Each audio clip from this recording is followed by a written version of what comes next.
All right, hello and welcome back. In this video, I want to show you how we're going to break up the text as we write for articles. So I'm going to go ahead. I'm going to share my screen again. We're going to write maybe one or two paragraphs. I'm going to try to do it quickly, but I'm going to show you how we're going to space out the content and why we're going to do it that way. Okay. So private school marketing is the act of taking your product, your private school services and programs to the market. Okay. The market is the place where potential customers, we're not going to say customers, that's not specific to our audience. Remember, we're talking to a specific group of people where potential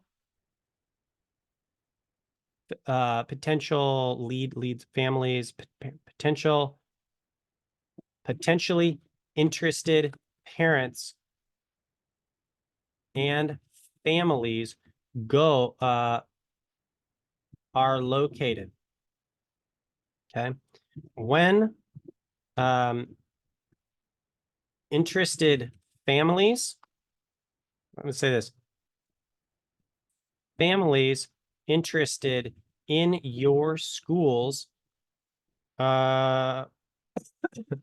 services and programs may be on social media. They may already be looking for you online. We'll say on search engines, or they may be let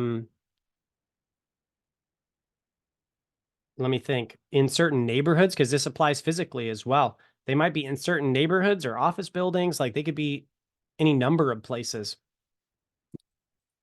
Certain neighborhoods or military bases. Okay, many private schools have a very high amount of military families that are looking for more usually conservative education. So that's pretty popular.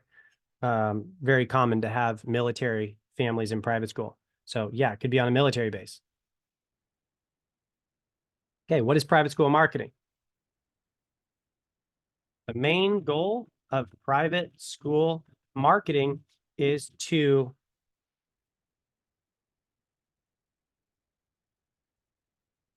take your services and programs to only, and I'm going to caps only, the places where your audience is already at. When you unintentionally pay to advertise or market your school on platforms where your audience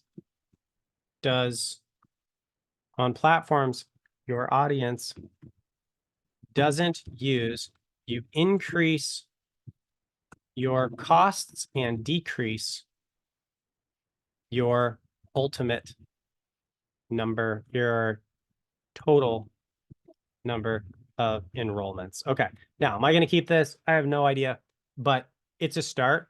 What I want to show you is how we're going to space out this information so that you guys can, I'm going to get rid of this because we're not going to look at that, so that people are going to read. Okay, so when people are on the internet, their attention span is like a guppy. It's like not even 3 seconds. I don't know. It's essentially non-existent. Okay, and the number one most important thing you can have on the internet, the currency of the internet, is attention. If you can get people's attention and you can hold it, you're a really good marketer. Okay. So we want to keep their attention. Now, what is a thing that people don't want to do on the internet? They do not want to read a book. Okay.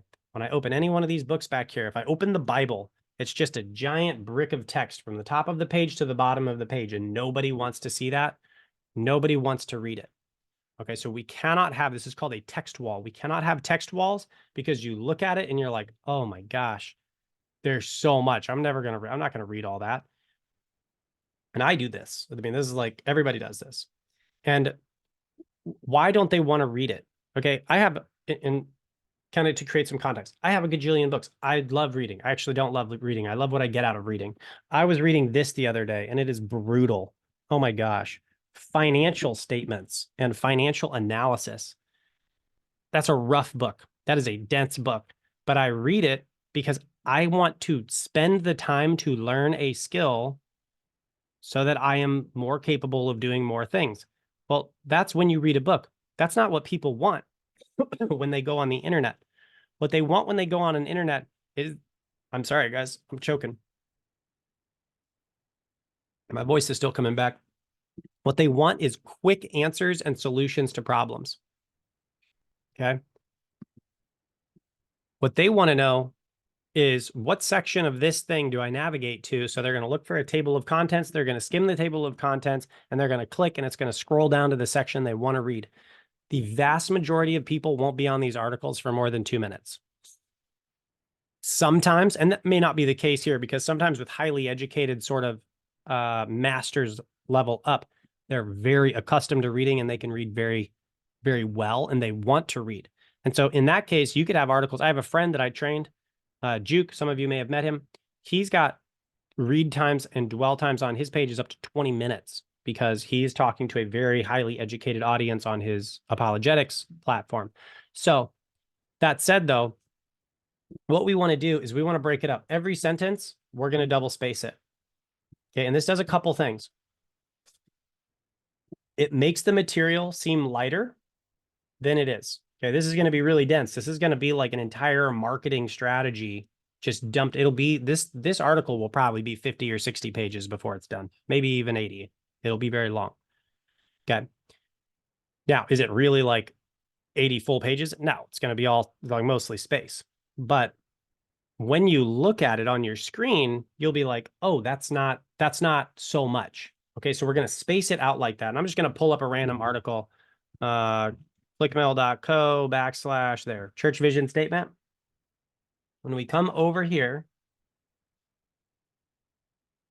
and we load, whenever it loads, you'll see we've got some space. Okay, I'm just going to skip underneath that. There we go. And so you'll see this doesn't look like a book. Okay, it's got a little fluff in there. It's got a little bit easy broken up. And as you're reading, you're moving quickly down the page. Okay, now there's two things happening. There's the ever scroll, and then there's the optical illusion of screen size. And I want to start with the second one. When someone's on like a tiny little iPhone that's screened like this, if you've got 2 or 3 sentences back to back, it fills the entire screen. When you look at a screen full of text, your brain thinks the same thing as a page full of text. It gets the same amount of exhaustion being like, oh my gosh, this is so much. So you've got to break up every sentence. Okay. So then they look at their iPhone screen and they're like, oh, that's not very much. There's only like a little bit on there. I can do that. Okay. So they start reading because it's not overwhelming to look at first glance. And they start reading. And what happens, and I can even do this. Let me see if this will work. See if I can squeeze this down. There we go. Okay. So we're on this tiny little phone screen, and this is all I can see. Okay.